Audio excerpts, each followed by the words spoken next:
Hello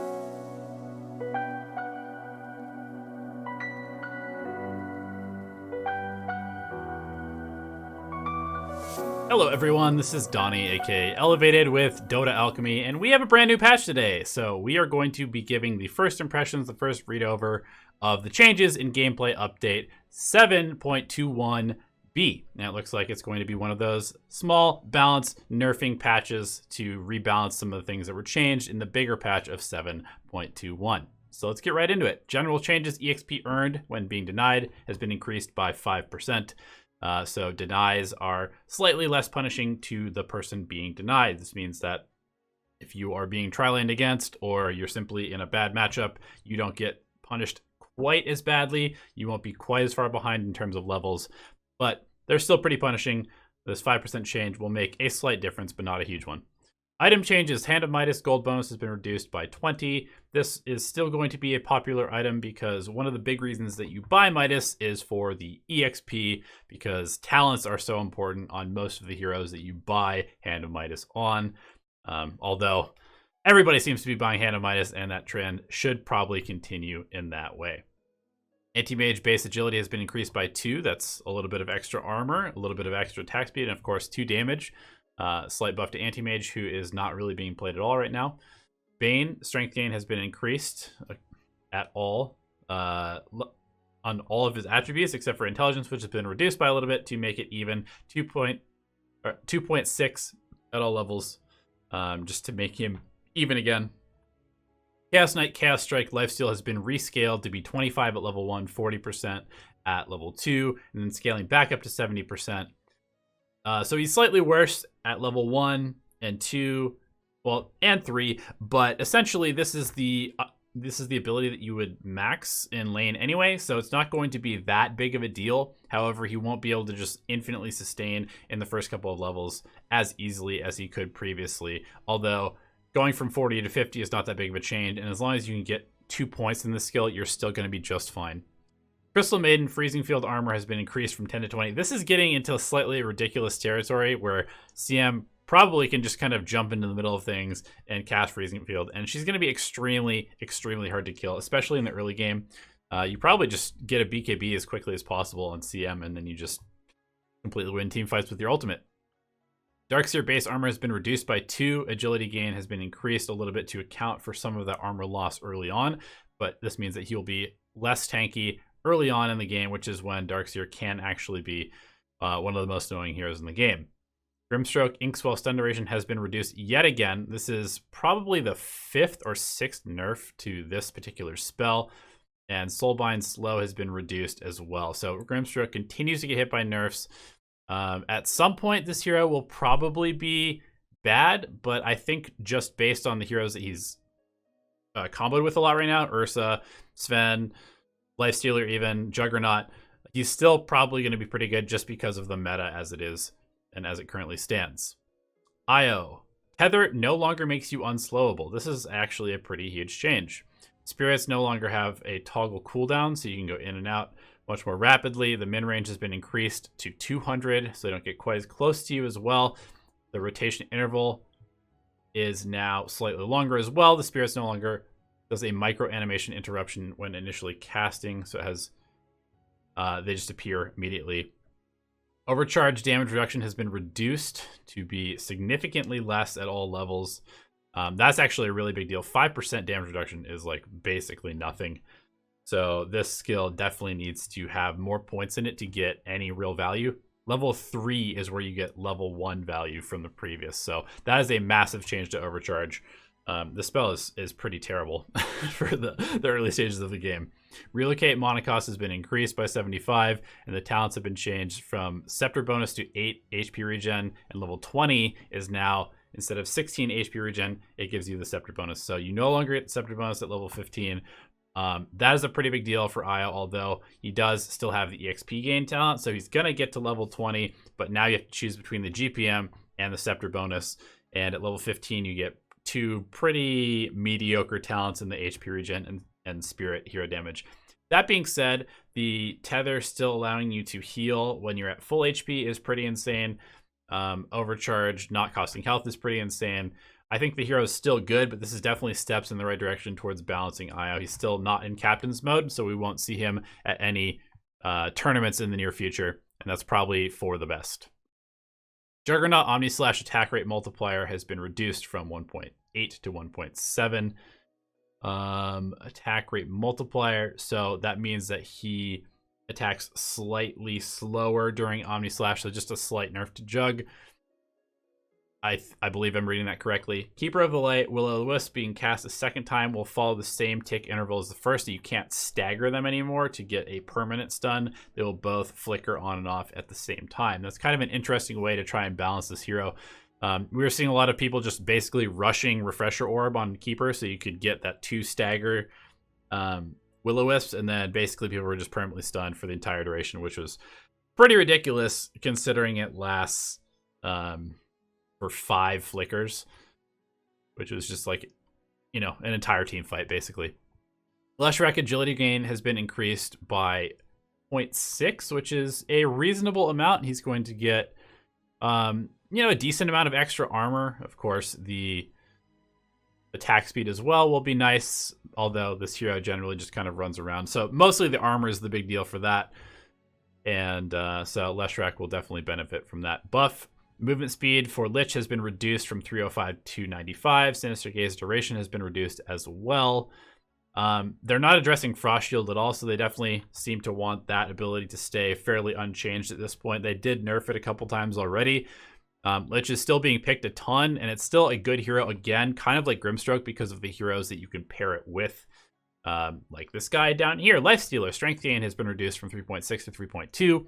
Feast has been reduced as well to do less percentage at all levels of the maximum HP.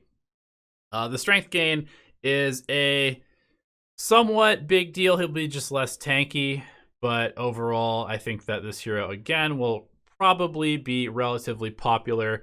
The thing, again, this hero tends to function well against the heroes that are currently being picked. He works pretty well with the Midas. He works pretty well with the supports that you're playing, and he works pretty well in the current meta as far as like the laning stage goes, where you basically can't be harassed out of lane because of Feast, and this 0.25 change at each level will somewhat reduce that, but probably not enough to make him unviable either.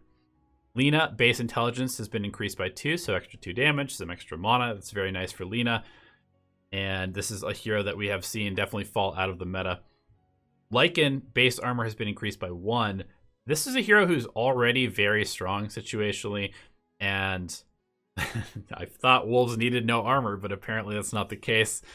He already has a very good laning stage because of the innate regen from Feral Impulse, and giving him some armor is just going to make that particular ability, plus the Howl and the Howl regen, that much stronger. I think that Lycan is already in a good place, and he is going to be even stronger now. I'm kind of excited to go play him as well. Off lane, safe lane, mid. I think all of them are relatively viable if you want to play a pushing strategy. Magnus strength gain has been reduced from 3.7 to 3.5. Less damage, less tankiness. Skewer slow has been reduced quite a bit at the early levels. Yeah, it's pretty. 10% is not very much, not very useful. And the Empower mana cost has been increased again, so they continue to nerf Magnus. Then again, he still combos well with PA. He combos well with Juggernaut. He combos well with the, Lifestealer, all the CK, all these heroes who don't really have the best farming mechanics outside of buying a Battle Fury. Always like to have Magnus on their team. I think this is probably going to reduce the viability of support Magnus to some extent, because the Empower is now getting into pretty expensive territory in the early game, especially if you're trying to always throw it on your carry. And Skewer is pretty bad at the early levels as well, so you want to get more farm, more levels on Magnus to make up for that. Night Stalker strength gain has been reduced from 3.6 to 3.2. This hero is still, I would say, probably underrated. I think that we're going to see more of him as we enter like the major and minor. And Nip has already, Ninjas in Pajama has already shown that he can definitely be a viable offlaner. His ultimate is insane now. but he definitely will be less tanky. But at the same time, he's already so tanky that this probably won't make that much of a difference. Omni Knight Heavenly Grace duration has been increased from 10 to 12. So you get the bonus strength for longer, the HP regen for longer. That's relatively significant, but I think people are still trying to figure out exactly how this hero and Heavenly Grace fits into the way that they want to play. Although, to me, it does seem like a pretty strong spell. It could just be a little bit too expensive mana-wise to be that viable as a support. But we'll have to see how Omni Knight develops, I think. Phantom Lancer, Phantom Rush agility bonus has been increased from 6, 14, 22, 30 to 9, 18, 27, 36. So just a slight buff to Phantom Lancer and his ability to do damage last hit. And of course, 36 gives you a decent amount of armor as well. So, I mean, this is a hero that's kind of fallen off a little bit. So just a little buff to Phantom Lancer to kind of bring him, nudge him back into the meta a little bit. Ricky base health regen has been increased by 1.5. So if we look at Ricky, what is his base HP regen?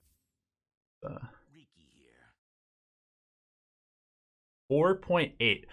That is pretty ridiculous. And once you start seeing heroes with HP regen above 3, they tend to function quite well in the lanes, especially as an offlaner, just because you can kind of eat harass, and then you basically have a third of a tango going at all times. That's a lot. And with a tango, you become very, very tanky.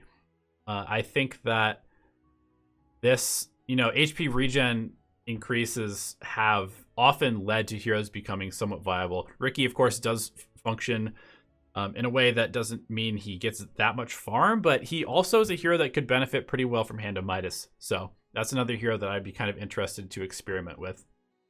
Shadow Fiend, base strength has been increased by 1. Intelligence gain has been increased from 2 to 2.2.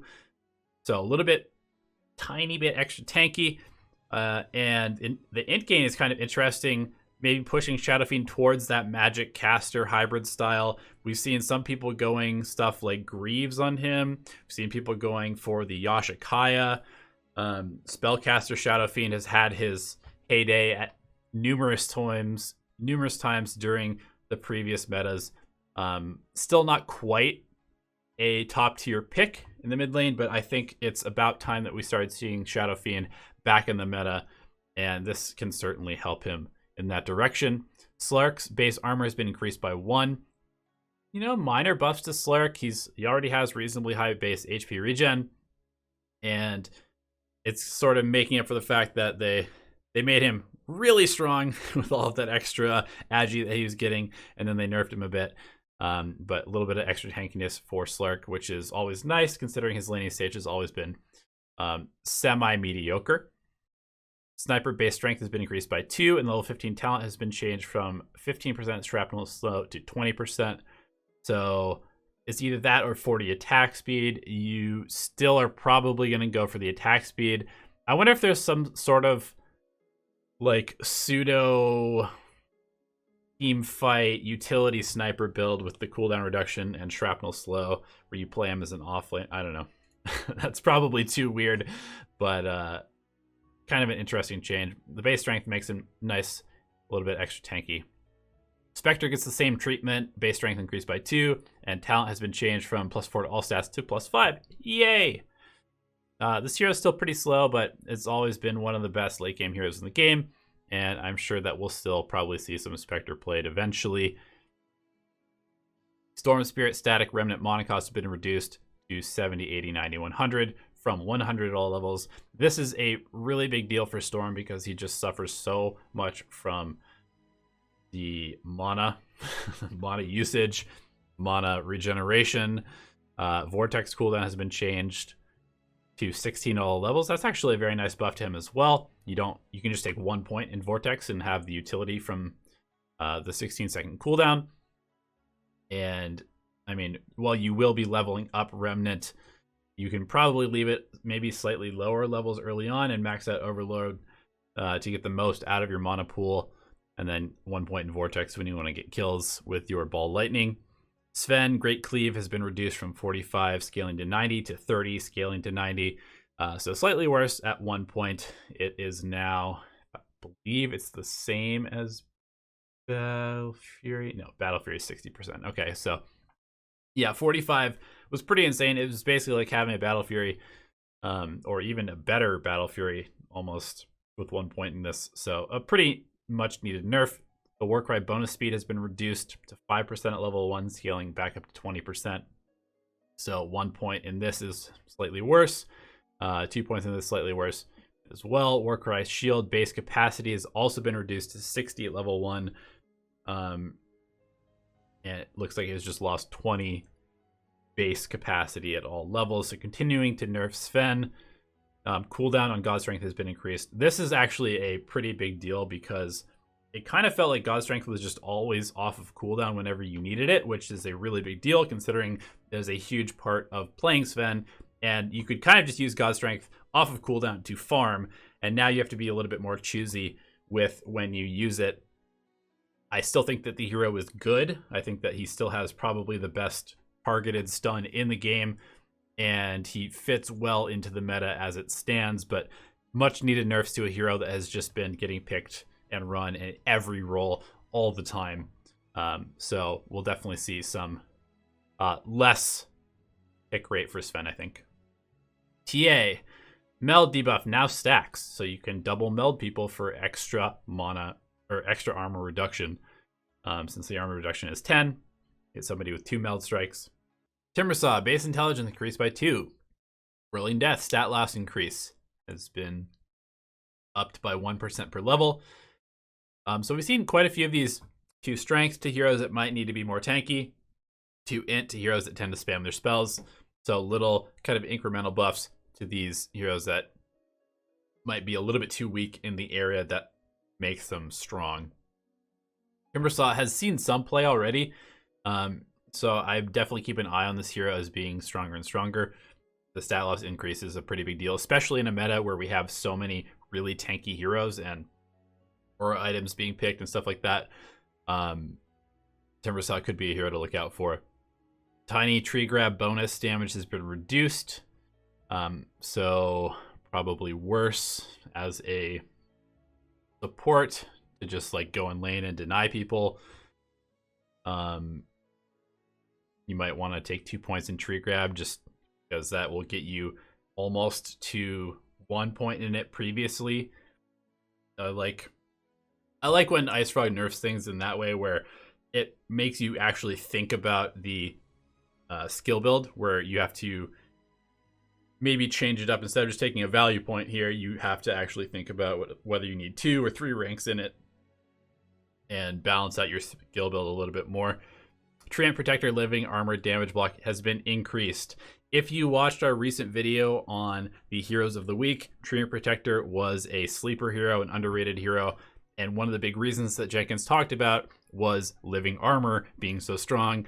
Another buff to this skill means that this is even better than it used to be, especially in the early levels. And that can be a huge deal. You can save people globally during ganks in the early game, and that can completely change the entire tempo of the game. So Treant Protector, very good hero, and this just makes him better. Ursa base armor has been reduced by 2. That is fairly significant. Overpower cooldown has been increased as well to have to scale. Although the current build seems to be maxing Fury Swipes and Overpower with 0 points in Earthshock. So this won't be as big of a deal as it might have been otherwise.